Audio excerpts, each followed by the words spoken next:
नमस्कार मित्रांनो, मी श्रीराम बाकरे तुमच्यासाठी घेऊन येत आहे अजून एक नवी कथा.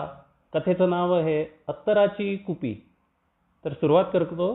अत्तराची कुपी.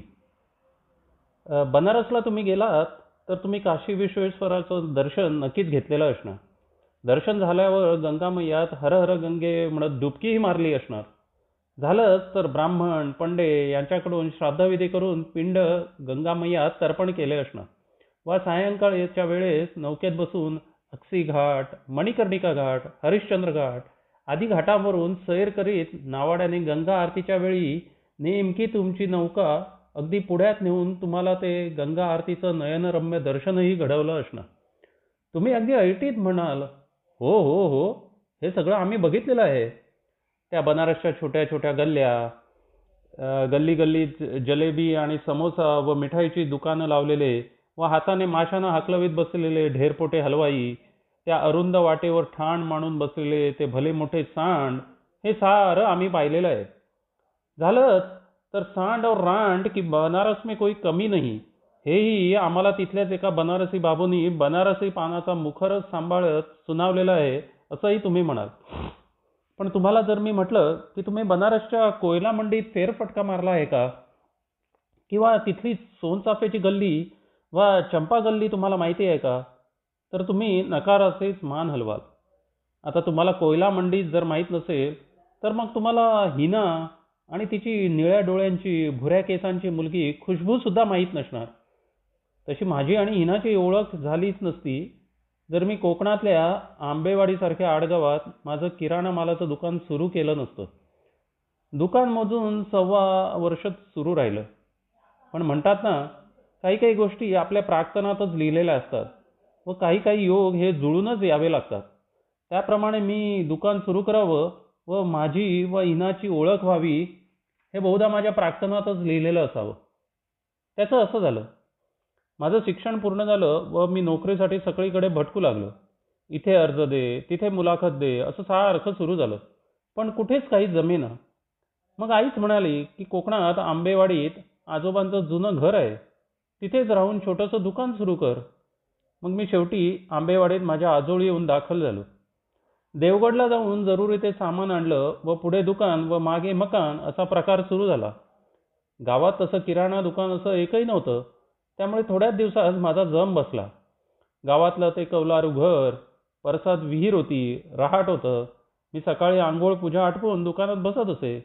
कोणी गूळ, चहा पावडर, साबण चुरा, डाळ तांदूळ असे नेण्यास येत असत व मी लागेल ते सामान गावकऱ्यांना देत असे.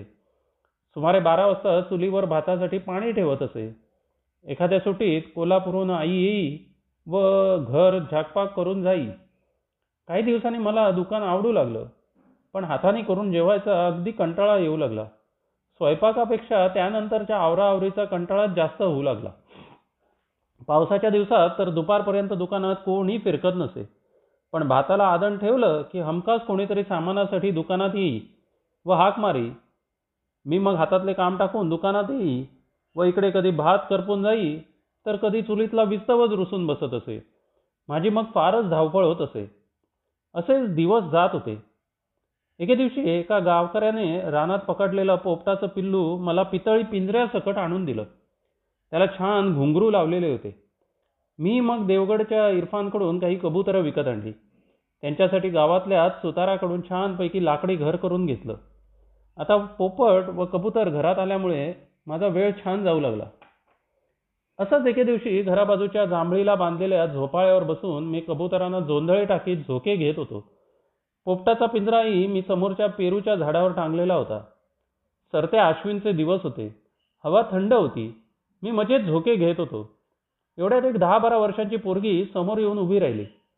टपोरे डोळे, लाल रिबीन लावलेला 2 वेण्या व निळा फ्रॉक. मी विचारलं, काय पाहिजे? तर म्हणाली, कुछ नाही. मग तिला काय वाटलं कोण जाणे. दुकानात नजर फिरवत म्हणाली, वो कपडे का साबून दे दो. ती बोलत माझ्याकडे होती, पण तिचं लक्ष मात्र कबुतरांकडे व झोपाळ्याकडे होतं. मग माझ्या लक्षात आलं, तिला काही साबण वगैरे नको होता, फक्त कबुतरांशी खेळायचं होतं. मी हसत तिला म्हटलं, दाना डालोगी कबूतर को. तिचे टोपरे डोळे चमकले. तिने चटकन माझ्याकडून दाण्याचा डबा मागितला.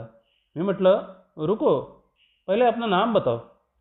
ती चटकन म्हणाली, हिना. ती डबा घ्यायला अधीर झाली होती. मी परत गंमत करीत म्हटले, अब रहती किधर वो भी बताओ. चाचा, मैं पास वाली बस्ती में ही रहती हूँ, अब तो डिब्बा दे दो. मग माझाही नाईलाज झाला. ती मोठ्या आनंदाने कबुतरांना दाणे टाकू लागली. कबुतरं तिच्या डोक्यावर, हातावर बसू लागली. मध्येच ती पोपटाच्या पिंजऱ्याशी खेळू लागली. मध्येच झोपाळ्यावर जाऊन बसली. तोंडाने तिची सारखी बडबड चालू होती. मी मात्र तिचा सगळा खेळ घराच्या पायरीवर बसून बघत राहिलो. अशा रीतीने हिनाने अगदी पहिल्या दिवसापासून माझ्याशी मैत्री केली. हल्लीच गावाबाहेर काही मजूर कुटुंब राहायला आली होती. हिना त्याच मुस्लिम कुटुंबातली होती. हिना त्या दिवशी जी आली ती मग सतत येतच राहिली. हिना कधी कुणा धनगराच्या वस्तीवरून बकरीच्या पिल्लाला सोबत आणायची, तर कधी घरच्या मांजरासाठी माझ्याकडून दूध मागून न्यायची. कधी कधी तर मी दुकान उघडण्यापूर्वीच दुकानाच्या पायरीवर येऊन बसलेली असायची. मी केर काढणार तर माझ्या हातातून केरसुणी घेऊन स्वतः केर काढायला लागायची. सगळं अंगण लख्ख करून टाकायची. ती आपल्या आईबद्दल बोलायची, पण वडिलांचा विषय काढला की म्हणायची, पिताजी बंबई में कपडा बेचते, व लगेच दुसरा विषय सुरू करायची. तिची आई मात्र क्वचितच तिच्याबरोबर दिसायची. हळूहळू माझ्या लक्षात आलं की ही अशराफपोर बापाच्या प्रेमाला पारखी झाली आहे. मी काही कामानिमित्त घरात असलो तर हिना सरळ गिरायकांना हवं ते सामान द्यायची व मी बाहेर आल्यावर सगळा हिशोब मला देऊन पैसे माझ्या हातावर ठेवायची. कुणी नवखा माणूस दुकानात आला तर ती माझी मुलगी असल्याचंच त्याला सांगायची. दुसऱ्या वेळी मग तो मला हिना दुकानात नसल्यास विचारायचा, आपकी लडकी किधर नहीं दिख रही है, आणि मी मग त्याला काहीतरी सांगून वाटेला लावायचो. नंतर त्याच्याच वस्तीवरच्या एकाने मला हिनाच्या आईने दुसरा घरोबा केल्याचं सांगितलं. ती तरी बिचारी काय करणार. नवरा तिकडे दूर मुंबईत, तिथे तो सगळा पैसा दारूत बुडवायचा. इथे हिच्या पदरात वाढती हिनासारखी पोर. तिने दुसरा घरोबा करून आपली सोय केली झालं. शेवटी भूक आणि परिस्थिती माणसाला सगळं काही करायला शिकवते, हेच खरं. एके दिवशी मी देवगडहून स्कूटरने दुकानासाठी सामान घेऊन आलो. मला यायला जरा उशीरच झाला होता. 12 वाजत आले होते. ऊनही तापलं होतं. अजून दुकानही उघडलं नव्हतं. घरी पोचलो तर दारात हिना उभी. क्या हुआ, आज स्कूल नहीं गई क्या? मी सामान स्कूटरवरून काढत विचारले. तिने मानेनेच नाही म्हणून सांगितलं. मी दुकान उघडून सामान लावू लागलो तर हिनाही मला मदत करू लागली. पण आज तिचं काहीतरी बिनसलं होतं. एरवी तिच्या तोंडात लाह्या उसळायच्या, पण आज सगळं शांत होतं. मी थोडा वेळ गप्प राहिलो. पण मग मीच न राहून विचारलं, क्या हुआ, आज कुछ बोलती क्यों नहीं, किसी ने डांटा क्या? लगेचच तिचे डोळे भरून आले. इक्बाल म्हणजे तिच्या आताच्या बापाला हिनाचा राग यायचा. तो मग कधी कधी तिला मारचोड करायचा. तिच्या आईनेच मला ही गोष्ट सांगितली होती. मलाही मग वाईट वाटले. कदाचित सकाळपासून तिने काही खाल्लंही नसावं. मी मग काम आवरले व हिनाची समजूत काढीत म्हणालो, चलो, अच्छे बच्चे रोते नहीं, मैं इकबाल को समजाऊंगा. अभी मैं हम दोनों के लिए खाना बनाता हूँ. तिला लगेचच हुंदका आला. एवढा वेळ डोळ्यातले पाणी तिने आवरले होते, पण आता त्याचा बांध फुटला. मी आत गेलो आणि दोघांसाठी खिचडी केली. हिनाचा बाहेर आवाज येत होता. ती गिरायकांना सामान देत होती. मी मध्ये मध्ये बाहेर येऊन लक्ष देत होतो. मग आम्ही दोघांनी जेवून घेतले. मधल्या वेळेत मी तिचा अभ्यास घेत होतो. तिला तोंडी हिशोब जमायचा, पण वहीवर गणितं करताना मात्र चुका करायची. घरात अभ्यासाचंच वातावरण नव्हतं. आई कुठेतरी मोलमजुरी करायची. हिना सकाळी गावातल्याच शाळेत जायची, तर बऱ्याच वेळा दांडी पण मारायची. काही वेळा माझ्याबरोबर स्कूटरने गावातील तळ्यापर्यंत फेरफटका मारण्यासाठी माझ्या मागे लकडा लावायची. एक दिवस हिना माझ्या मागे स्काउटचा ड्रेस हवा म्हणून हट्ट धरून बसली. तिला माहीत होतं आईकडून तिची मागणी काही पुरी होणार नाही. मी मग तिला स्कूटरवर बसवली व कपडा विकत घेतला व ड्रेस शिवायला दिला. असेच एक दिवस एक धनगर दुकानात आला व त्याने पोपटाच्या पिल्लाला कसले तरी झाडपाल्याचे चाटण 4 दिवस दिले. काही महिन्यांनी पोपट छान बोलू लागला. मी शिट्टी वाजवली तर आपणही मागोमाग मान मिळावून तो सुरात गाऊ लागला. हिनाने त्याला आपले नाव शिकवले. ती आल्यावर तर हिना हिना म्हणत पिंजऱ्यात दांडीवर तो नाचत उड्या मारत राहायला लागला. हिना घरातली धुंडी भांडी, जेवण, बाजार सगळं काही करायची. तरी इक्बाल तिला सतत मारझोड करायचा, सतत टाकून बोलायचा. त्यामुळेच ती सतत एका मानसिक दडपणाखाली असायची. मध्येच 3-4 दिवस हिना दुकानात फिरकलीच नाही. मीही प्रथम लक्ष दिलं नाही, पण संध्याकाळी स्कूटर सुरू केली व सरळ त्या मजुरांच्या वस्तीवर गेलो. तिची आईच घराबाहेर दिसली. मी हिनाची चौकशी केली. ती तापामुळे आजारी होती. बाहेर पडवीत हिना झोपली होती. तिचे डोळे खोल गेले होते. मी हाक मारताच हिनाने फार कष्टाने डोळे उघडले. ती क्षीण हसली व उठायचा प्रयत्न करू लागली. मी तिला थोपटत म्हटले, हिना, ये क्या हाल बना रखा है? उधर तोता तुम्हारी राह देख रहा है. चलो जल्दी ठीक होके आना. बाहेर जातानाच मला इक्बाल भेटला. त्याला मी चांगलाच खडसावला. त्याबरोबर तो जरासा भांबावलाच.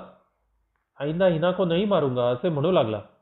मी फिरून दुकानात आलो, पण कामात लक्षच लागत नव्हतं. 2 दिवसांनी हिनाची आई दुकानात आली व औषधासाठी म्हणून थोडे पैसे घेऊन गेली. असे दिवस जात होते, पण माझं त्या खेडेगावात काही मन रमेना.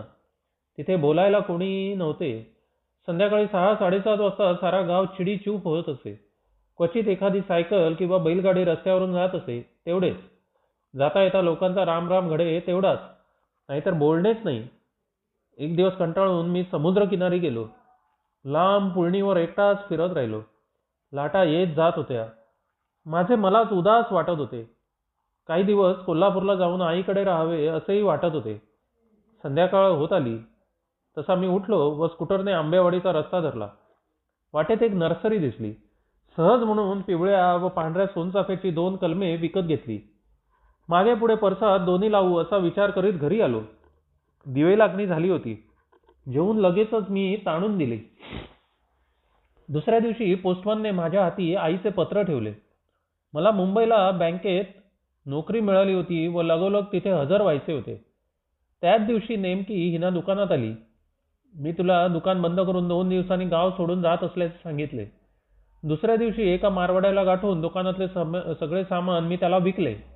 जे येतील ते पैसे घेतले व बाकीची आवराआवर केली. सामान असे जास्त नव्हतेच.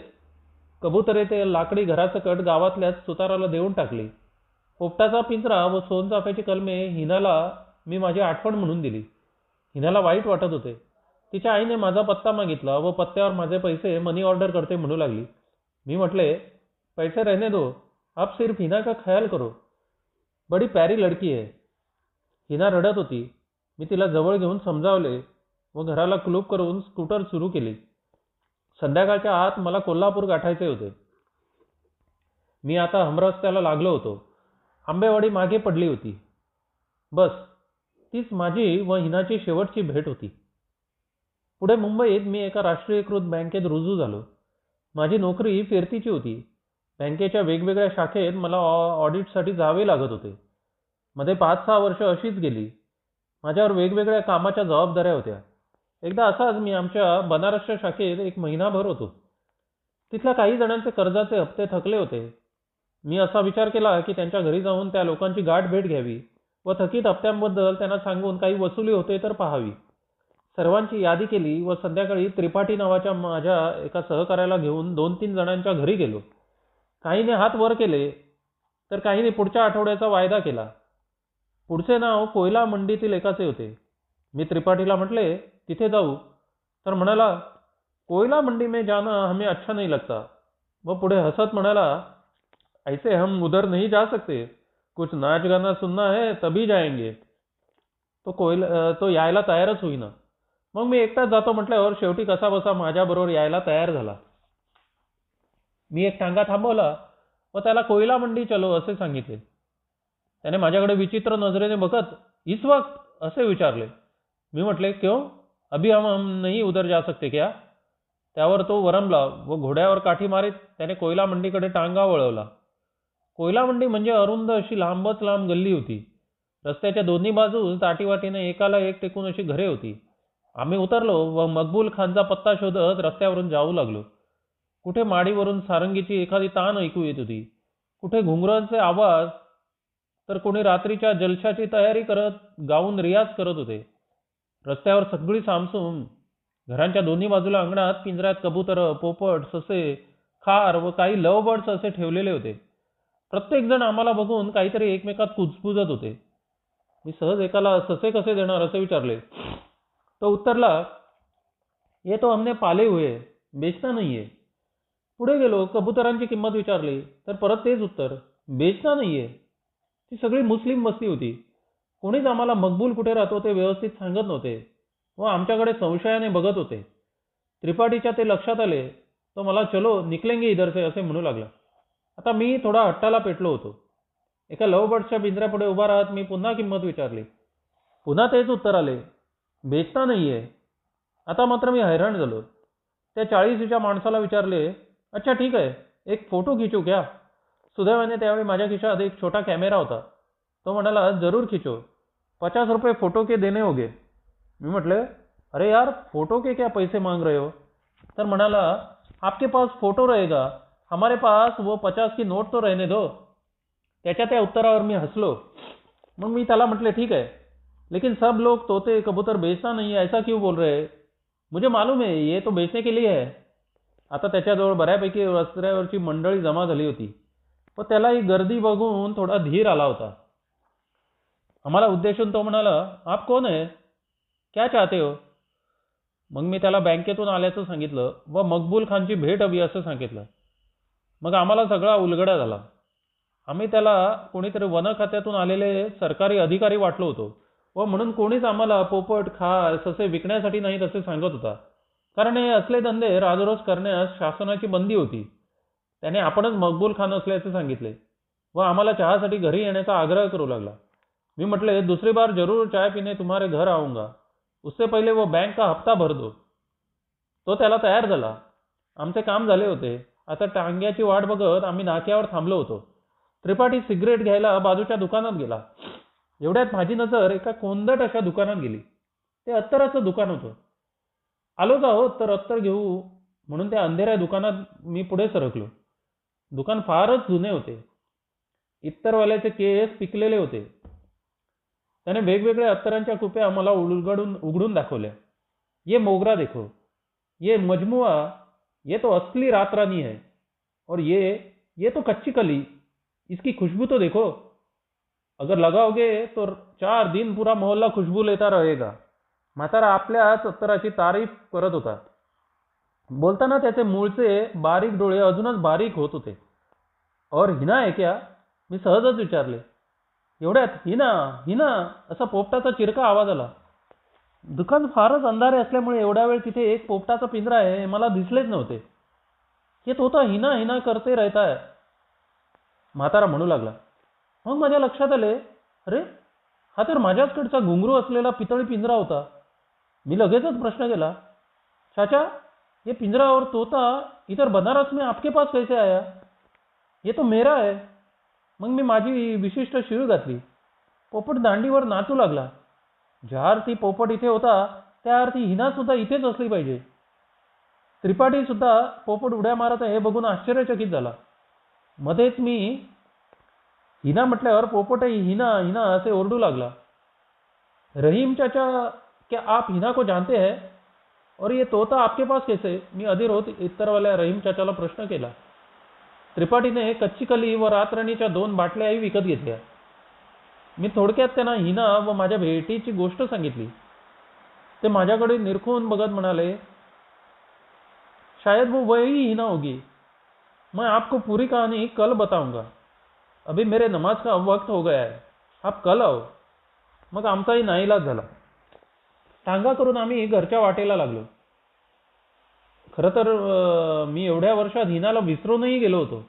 पण आता मात्र हिनाची तीव्रतेने आठवण येऊ लागली व ते आंबेवाडीतले दिवस झरझर एखाद्या चित्रपटासारखे माझ्या समोरून गेले. दुसऱ्या दिवशी मी काम लवकरच संपवले व तडक रहीम चाचाकडे गेलो. रहीम चाचा त्याच दुकानात बसून होते. मला बघत म्हणाले, आओ आओ, मैं तुम्हारी ही राह देख रहा था. मी समोरच्या लाकडी खुर्चीत बसलो.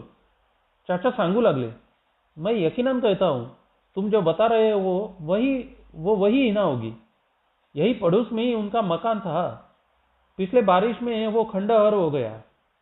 8-10 साल पहले हमारा पड़ोसी इस्माइल से हिना का निकाह हुआ था. बहुत भोली सी लड़की थी। इस्माइल थोड़ा बावला था, ये बात हिना के पिता को मालूम थी, लेकिन बावले जमाई को दहेज देना नहीं पड़ेगा, इसलिए उस कसाई बाप ने हिना का रिश्ता इस्माइल से पक्का किया। हिना फिर भी उससे अच्छे साथ निभाती रही, उसके साथ अच्छे दिन गुजार रही थी। उनकी खेती भी बहुत है और उसमें आधा हिस्सा इस्माइल का था। इस्माइल का सौतेला भाई और सौतेली माँ पूरी खेती अपने नाम करना चाहती थी। सौतेले भाई की बीबी परवीन भी वही चाहती थी और उनके मन में लालच पैदा हुई। वो हिना और इस्माइल को बहुत टोकते थे। बावले इस्माइल की कभी कभी पिटाई भी होती थी। हिना भी चुपचाप सब कुछ देख रही थी, वो सब कुछ सह लेती थी। अब हिना किधर आहे? मी मध्येच चाचांना प्रश्न केला. खरंच एखाद्याच्या जीवनात सुखाचे दिवस कधी येतच नाहीत, हेच खरे असे माझ्या मनात आले. हिनाच्याही बाबतीत बहुधा तेच झालं असावं. हिना किधर है? चलो वो भी आपको दिखा देते हैं. असे म्हणत चाचांनी दुकान बंद केले व आम्ही त्या अरुंद गल्लीतून पुढे जाऊ लागलो. नुकत्याच आषाढ सरी पडून गेल्या होत्या. आकाश काळवंडून गेले होते आणि मी सुन्न अवस्थेत रहीम चाचा मागून चालत होतो. हिना मोहल्ले में सबका हाथ बटाती थी. चाचा ने परत सांगायला सुरुवात केली. वो बावला इस्माइल घाट पे नैया चलाता है. उसे खेती का कुछ काम आता नहीं. सैलानियों को वो घाट की सैर कराता है, लेकिन उनसे पैसे भी कभी लेता नहीं. कभी कभी हिना भी उसके साथ जाती थी. घर में रोटी तभी पकती थी. इसी बीच हिना का सौतेला देवर हिना के पीछे पड़ा था. वो उससे दूसरी शादी करना चाहता था ताकि पूरी खेती उसके नाम हो सके और बाद में भोले इस्माइल को लपेटना कोई बड़ी बात नहीं थी. हिना सुंदर तो थी और उतनी इस्माइल को भी चाहती थी. हिना ने देवर अहमद की एक ना सुनी और इसी बीच हिना ने खुशबू को जन्म दिया. बोलत बोलत आम्ही गल्लीच्या टोकाशी जिथे रस्ता संपतो तिथे पोहोचलो. तिथे एक पडकी कोठी होती आणि पायरीच्या बाजूलाच पिवळ्या व पांढऱ्या सोनचाफ्याचे 2 डेरेदार वृक्ष बहरले होते. अवघा आसमंत त्या सुवासाने भरून गेला होता. माझेही मन प्रसन्न झाले. मी तिथलीच 2 फुले काढली व माझ्या खिशात ठेवली. ये देखो, ये हिना का घर और ये उसने लगाए हुए चंपा के पेड़. इन्हीं पेड़ों से इस गली को चंपा गल्ली कहते हैं. लेकिन हिना अब कहाँ है? मी अधीर होत विचारले. त्या रस्त्यापुढे एक पायवाट पुढे शेतात जात होती. खालून गंगामैया खळाळत वाहत होती. तिचा आवाज आम्हाला वरपर्यंत येत होता. रहीम चाचा एका शेतात येऊन थांबले व म्हणाले, ये पूरी खेती असल में हिना और इस्माइल की है. और वो देखो, वो सफेद कबर दिख रही है, वो हिना की है. त्यांचा आवाज घोगरा झाला होता. मलाही वाईट वाटले. मी त्या कबरीसमोर सुन्नपणे उभा राहिलो. खिशातली चाफ्याची फुले मी त्या कबरीवर वाहिली. माझ्याही डोळ्यांच्या कडा ओलावल्या. पुढे आम्ही एका कातळावर जाऊन बसलो. सौतेले अहमद ने तीनों को मारने के लिए घर पे दावत पे बुलाया. खाने में जहर मिला दिया. खुशबू और इस्माइल पर थोड़ा ही असर हुआ. वो सुबह तक बेहोश पड़े रहे और बेचारी हिना इस दुनिया से चली बसी. ये हिना की सबसे पसंदीदा जगह थी. घरवालों ने मोहल्ले के सामने रोने की नौटंकी खूब निभाई, लेकिन लोग इनकी बखूबी जानते थे और खुदा भी देख रहा था. 6 महीने के अंदर परवीन, अहमद और उसकी माँ एक शादी से आ रहे थे. तभी उनकी गाड़ी को एक्सीडेंट हुआ और तीनों चल बसे. खुदा की लाठी तो मारता है लेकिन वो दिखती नहीं. अब हिना की अमानत खुशबू और वो तोता हमारे घर में ही रहते हैं. मेरी बहू उसे बहुत प्यार करती है. आता काळोख होत आला होता. मी खिन्न मनाने तिथून उठलो व त्याच पायवाटेवरून परत फिरलो. वाटेत रहीम चाचांचा मी निरोप घेतला. एकवार पोपटाचा पिंजरा फिरवला. दुरून कुठून तरी सारंगीवरचा आर्त स्वरातला पुरिया धनश्री ऐकू येत होता. तसाच चालत घाटावर आलो. लांबवर मैयात सोडलेले दिवे लुकलुकत होते. खिन्न मनाने मी घाटावर बसून राहिलो. एवढ्यात मागून, क्या मैया में दिया छोडोगे, असा छोट्या मुलीने प्रश्न केला. हो, ती खुशबूच होती. लाल फ्रॉकमधली, भुऱ्या केसांची. मी तिचे सगळे दिव्यांचे द्रोण खरेदी केले. व एक एक करीत पेटवले व मैयात सोडून दिले. ती आनंदाने उड्या मारत निघून गेली. माझे बनारसच्या शाखेतील काम संपले होते व मी मुंबईला जाणारी ट्रेन पकडली. आता तुम्ही कधी बनारसला गेलात तर काशी विश्वेश्वराचं दर्शन घेऊन सरळ घाटावर या. तिथे तुम्हाला इस्माईल वल्लवत असलेली चंपाकली नावाची नौका दिसेल. कदाचित दिव्यांचे द्रोण विकणारी छोटी खुशबूही दिसेल. ते द्रोण विकत घेताना तुम्ही जराही घासाघीस करू नका. जर तुम्हाला वेळ असेल तर जरूर कोयला मंडीत चला. तिथे तुम्हाला ते डेरेदार सोनचाफ्याचे वृक्ष दिसतील. पण हिनाला शोधू नका. ती आता कुणालाच दिसणार नाही. मलाही ती दिसली नाही, कारण हिना नावाचे अत्तर आता उडून गेले आहे आणि आठवणींची कुपी मात्र माझ्यापाशी शिल्लक उरली आहे. धन्यवाद.